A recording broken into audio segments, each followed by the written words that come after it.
ကျွန်တော်တို့ KNU က1949ထဲကကျွန်တော်တို့အမျိုးသားတန်းတူရေးနဲ့ကိုယ်ပိုင်ပြဋ္ဌာန်းခွင့်ဆိုတဲ့အခြေခံတစ်ခုကနေကျွန်တော်တို့တိုက်ပွဲဝင်ခဲ့တာဒီနေ့အထိပေါ့နော်အဲ့တော့အနှစ်60ကျော်ကာလတောက်လျှောက်ကကျွန်တော်တို့နိုင်ငံရေးရဖြည့်ရှင်းဖို့ဆိုတဲ့ကျွန်တော်တို့နိုင်ငံရဲ့ဒီတိုင်းသားတွေရဲ့ပျောက်ဆုံးနေတဲ့နော်ဟိုအခွင့်အရေးတွေကိုပြန်လည်ရရှိဖို့အတွက်တောင်းဆိုတဲ့နေရာမှာ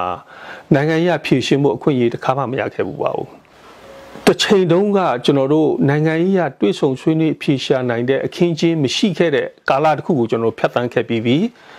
အဲ့ဒီကာလမှာဘာအဖြစ်ထွက်လဲဆိုရင်ကျွန်တော်တို့နိုင်ငံကြီးကအစိုးရ30 40ပြောင်းသွားပြီးတော့နိုင်ငံကြီးကလည်းချွတ်ချုံကျသွားတယ်နောက်ဆုံးကျွန်တော်ပြည်သူလူထုတွေထဲမှာဟိုတန်ပေါင်းများစွာကအ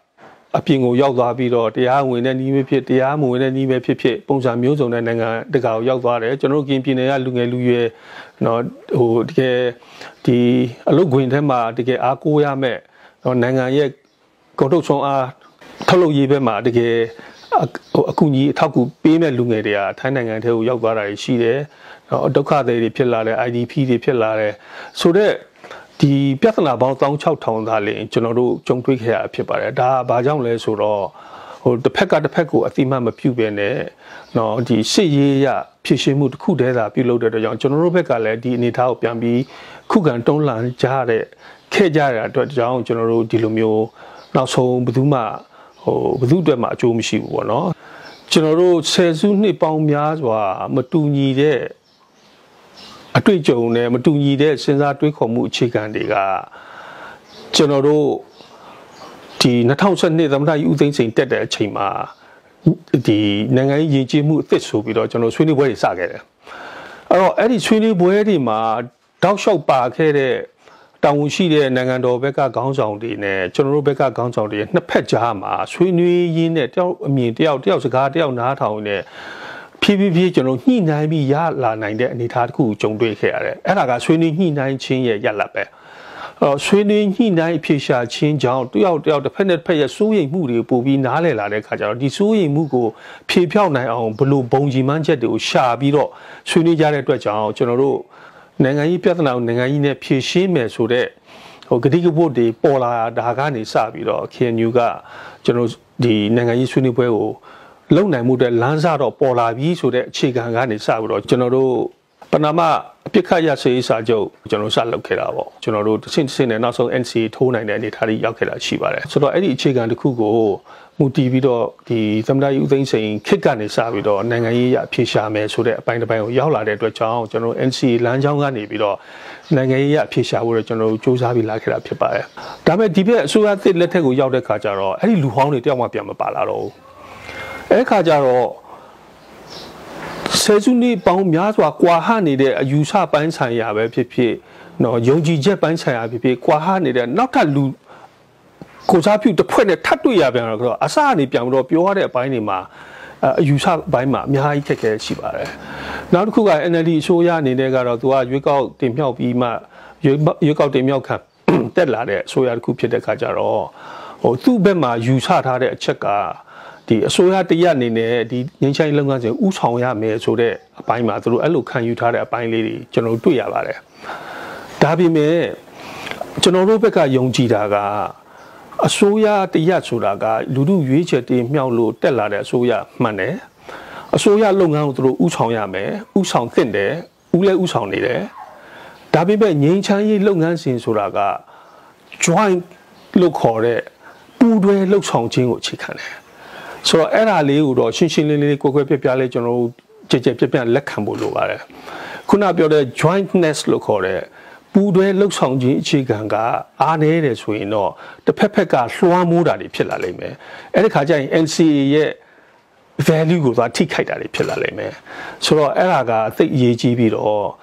့အဲ့လိုအခက်အခဲမျိုးဒီဘက်မှာကျွန်တော်ကြုံတွေ့ရတာဖြစ်ပါတယ်ပြီးခဲ့တဲ့ကာလကလည်းကျွန်တော်တို့ဟိုချောချူတော့မဟုတ်ပါဘူးဒါပေမဲ့ဟိုကြုံတွေ့ခဲ့ရတဲ့အခက်အခဲတိုင်းကိုနှစ်ဖက်ညှိနှိုင်းပြီးတော့အလွတ်သဘောဆွေးနွေးပွဲပေါင်းများစွာကိုကျွန်တော်တို့ကြော်ဖြတ်ပြီးမှကျွန်တော်ကြော်လွှားလာခဲ့တဲ့ဆိုပေမဲ့ဒီဘက်ပိုင်းမှာတော့အဲ့ဒီခက်ခဲတွေအများကြီးရှိနေပါသေးတယ်ဆိုတော့ဒါတွေတော့ကျွန်တော်တို့ကတော့ကြော်ဖြတ်သွားမှာဖြစ်ပါတယ် NCA စာချုပ်ဆိုတာ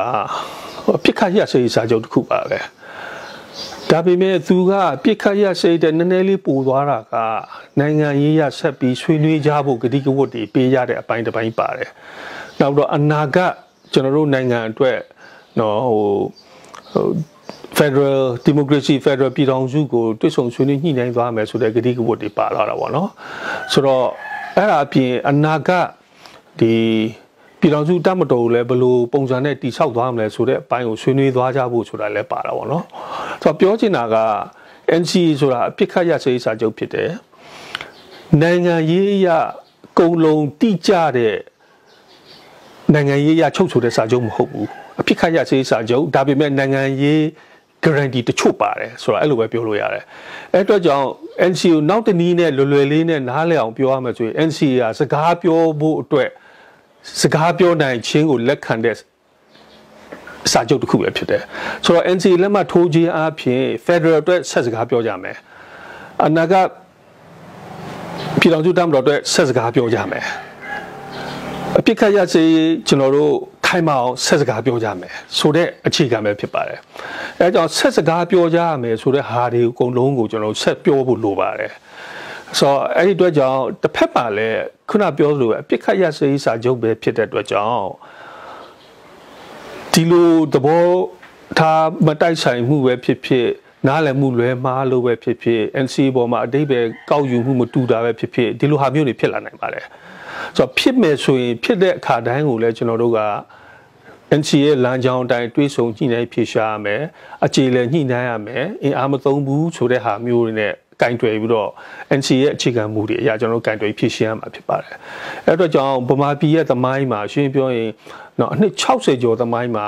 ဒီလိုအပြစ်ခတ်ရစေးစာချုပ်မျိုးမရှိခဲ့ဘူးပါဘူးနောက်တော့လွတ်တော်ကလည်းဒီပြည်တဲ့ကြောင့်ဒါ binding ဖြစ်တယ်လို့ပြောလို့ရတယ်အဲ့ဒါကိုကျွန်တော်တို့ဘယ်လိုပုံစံနဲ့ကျွန်တော်တို့အကောင့်ထဲပေါ်သွားမလဲဆိုတာကပိုရေးကြည့်ပါတယ်ဘလောက်ကောင်းမွန်တဲ့စာချုပ်ပဲဖြစ်ပါစေအကောင့်ထဲပေါ်မှုအားနည်းတယ်အကောင့်ထဲပေါ်မှုမရှိဘူးဆိုရင်တော့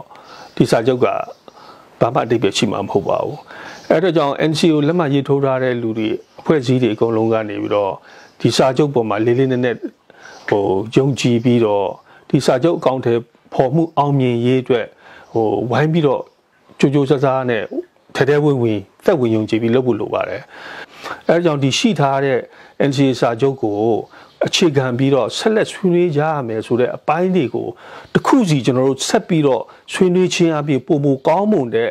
နောက်ထပ်ဆင့်ပွားစာချုပ်တွေအများကြီးဖြစ်လာအောင်ကျွန်တော်တို့လုပ်ဖို့လိုပါတယ်ကျွန်တော်တို့ကွာဟနေတဲ့အတွေးခေါ်အယူဆပဲခေါ်ကျွန်တော်တို့ခံယူချက်ပဲခေါ်အဲ့ဒီကွာဟမှုကြီးကရှိနေပါတယ်ပြောချင်တာကကျွန်တော်တို့တိုင်းသားလက်နက်ကိုင်ဖွဲ့စည်းတွေဘက်ကနေပြီးတော့ Federal လို့ခေါ်ပြီးတော့ကျွန်တော်တို့လိုချင်တဲ့ Federal ဒန်းတူညီမျှရေးကိုအခြေခံပြီးတော့ကျွန်တော်တို့ဒီနိုင်ငံရေးရဒန်းတူညီမျှမှုရှိရမယ်နောက်ပြီးတော့ကျွန်တော်တို့ပြည်နယ်တွေနဲ့ဘိုးအကြားမှာအာဏာခိုးယူမှုတွေရှိရမယ်နောက်ပြီးတော့ဒီ Federal နဲ့ပတ်သက်တဲ့ဒီပြည်နယ်ရဲ့ဖွဲ့စည်းပုံအခြေခံဥပဒေတွေရှိရမယ်စသည်ဖြင့်ပေါ့ဗျာဆိုတဲ့အပိုင်းမှာကျွန်တော်အဲ့လိုခံယူရတယ်ဆိုပေမဲ့အစိုးရနဲ့တပ်မတော်ဘက်ကဘယ်လိုမြင်တယ်လဲဆိုတာကျွန်တော်မသိသေးဘူးပြောချင်တာကကျွန်တော်တို့အများအားကျွန်တော်တို့တွေ့ဆုံဆွေးနွေးတဲ့ဆွေးနွေးပွဲတွေမှာကြုံတွေ့ရတာကကျွန်တော်တို့ကိုပြန်ပြီး response လုပ်တာက2008ထဲမှာ2008က Federal အခြေခံပြီးလုပ်ထားတာပါပဲ2008 structure ပါပဲဆိုတဲ့ဟာမျိုးနဲ့2008 shoot down ကနေပြီးကြည့်ပြီးတော့ပြန်ဆွေးနွေးတဲ့ပုံစံမျိုးကျွန်တော်ကြုံတွေ့ရပါတယ်အဲ့တော့ကျွန်တော်ထောက်ပြခြင်းတဲ့အချက်ကကျွန်တော်တို့ရဲ့ Federal ပေါ်မှာမြင်တဲ့အမြင်နဲ့အစိုးရတမ်တော်ဘက်က Federal ပေါ်မှာမြင်တဲ့အမြင်ကကွာဟနေသေးတယ်ဆိုတာကိုပြောချင်တာဖြစ်ပါတယ်ထုံနည်း၎င်းပဲဒီလိုမျိုးအနာဂတ်ကျွန်တော်တို့မြန်မာပြည်ရဲ့အေးချမ်းသာရတဲ့နိုင်ငံတစ်ခုထူထောင်ဖို့အတွက်ဘယ်လိုတန်ဖိုးတွေရှိရမလဲဆိုတဲ့ဘက်မှာလဲကျွန်တော်မှာဘုံတန်ဖိုးတွေမသတ်မှတ်နိုင်သေးပါဘူး။နောက်တော့အနာဂတ်မြန်မာပြည်ရဲ့အေးချမ်းသာရတဲ့လူပေါင်းတစ်ခုကဘယ်လို vision နဲ့ကျွန်တော်သွားကြမလဲဆိုတာလဲကျွန်တော်မှမရှိသေးပါဘူး။အဲဒါကြောင့်တူညီတဲ့ဘုံသဘောထားကိုအခြေခံတဲ့အနာဂတ်မြန်မာပြည်တည်ဆောက်ရေးဆိုင်ရာယူပါယုံပဲခေါ်ရီမန်းချက်ပဲခေါ်ကျွန်တော်ရှိဖို့လိုတယ်။အဲ့ဒီယူပါယုံနဲ့အဲ့ဒီရီမန်းချက်တွေကိုရောက်နိုင်မှုတဲ့ဘယ်လိုကျွန်တော်ရီမန်းချက်ပန်းတိုင်တွေကိုချမှတ်သွားမလဲဆိုတာကျွန်တော်ချမှတ်ဖို့လိုတယ် အဲ့လိုရီမှန်းချက်ပန်းတိုင်နဲ့ဒီအနာဂတ်ယူပါယုံပေါ်မှာဘလို့တန်ဖိုးတွေကိုသတ်မှတ်စံတန်ဖိုးတွေကိုသတ်မှတ်ပြီးတော့ကျွန်တော်တို့ချမှတ်သွားမယ်ဆိုတဲ့အပိုင်းတွေကကျွန်တော်ကြားထဲမှာအများကြီးညှိနှိုင်းဖို့လိုပါသေးတယ်ဆိုတော့အဲ့လိုညှိနှိုင်းဖို့လိုတဲ့အပိုင်းတွေကိုကျွန်တော်တို့ဆက်လုပ်သွားမှာဖြစ်ပါတယ်အဲ့အတွက်ကြောင့် NCA ကျွန်တော်ပြောခဲ့သလိုပဲ NCA ဆွေးနွေးဖို့အတွက်ဆွေးနွေးခြင်းကိုအာမခံတဲ့စာချုပ်ပဲဖြစ်တယ်